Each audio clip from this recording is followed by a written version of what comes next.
Okay. My my infectious disease is on Impetigo. Um, with Impetigo it usually affects small children and infants. It usually affects their facial, right around their face, like their nose, their mouth. The infectious agent for the disease is it's a bacteria, and the bacteria is Staphylococcus or Streptococcus. Okay. The Staphylococcus, it looks like a branch of grapes. It dwells, like I said, around the nose. It appears as sores that burst into like a honey-colored crust. Um, it also appears, like I said, around the mouth. The strep that appears like a spherical chain. It usually appears in the respiratory system, and most of the species of strep are harmless. But what it'll usually do is the disease will start out as strep and turn into staphylococcus, which is where the ugly part comes from.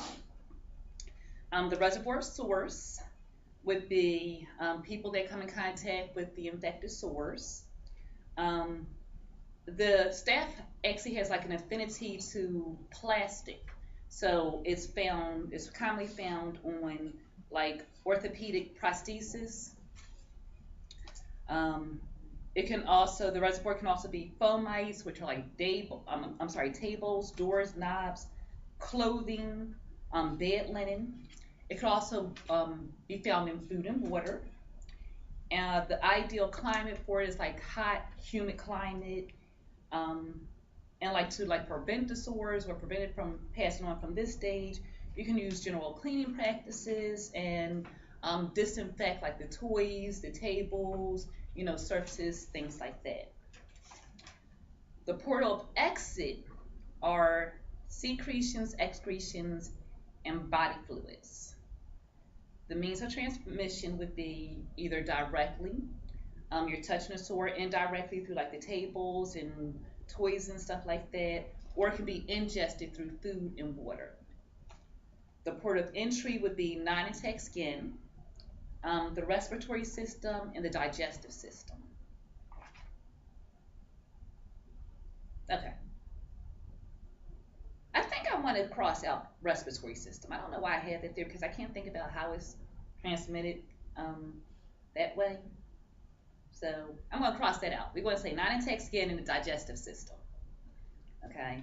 Um, the susceptible host would be, even though it's commonly found in like infants and small children, it can, of course, be transferred to other people like the elderly, the frail, the immunosuppressed, and newborns, of course. And to, like, if you want to prevent the spread, you can use antibiotics, but a lot of strains of it are like MRSA, so they're resistant to antibiotics. But in some cases, antibiotics can slow down the spread and even like shorten the length of time. And again, you want to use like general cleaning practices. You want to make sure that you wrap the infected area and use PPE. So you want to use standard precautions like with everybody. And that is my paper. Any questions? Yes. So adults as of us, we don't really get it.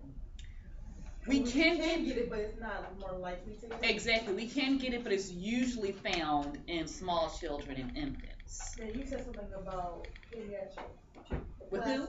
You talking about something with the pediatric people use the plastics. Yes.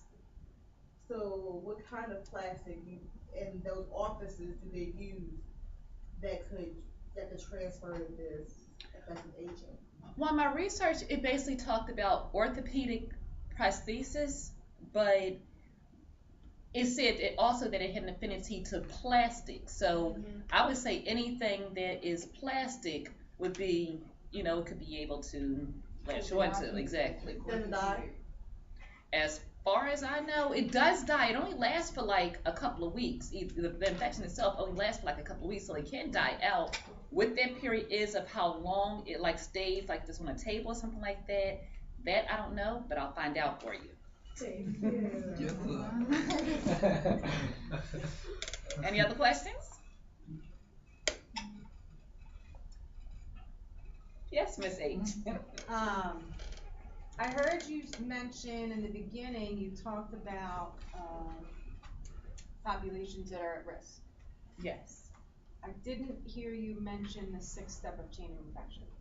I mentioned all of them. At the end?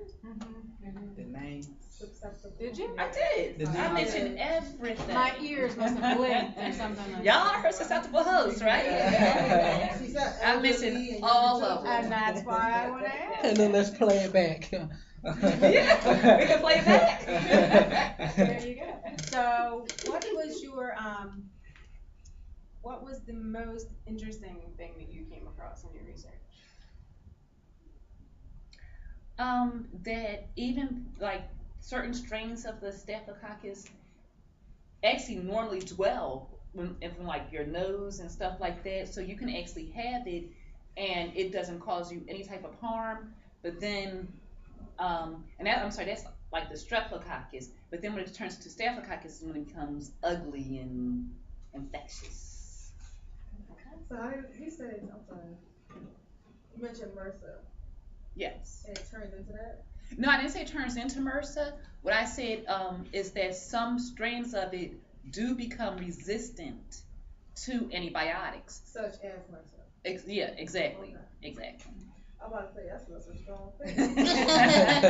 But it only lasts for like about 3, even without any type of medication, it'll last like about 3 weeks and then it'll clear up on its own.